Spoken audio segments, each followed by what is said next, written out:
Tatlong bagay ang inaasahan mula sa isang mananampalataya. Ang purihin ang Diyos, ang ipahayag ang mabuting balita. Ikatlo, paglingkuran ng may hirap, hindi pagnakawan.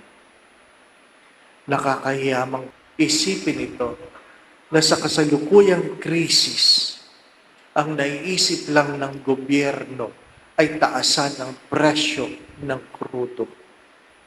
Sinong naapektuhan? Ang mahihirap. Bakit mo tinataasan ang presyo ng krudo? Para hindi lahat nakakabili. At dahil hindi lahat nakakabili, hindi madaling maubos ang natitira. Hindi po ba?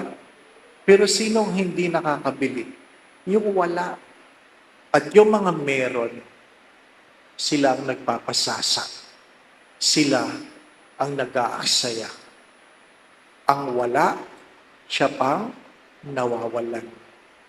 Mag-iingat sapagkat hindi lahat na nagsasabing meron silang malasakit sa may hirap, ang iba sa kanila ay tunay na magnanakaw.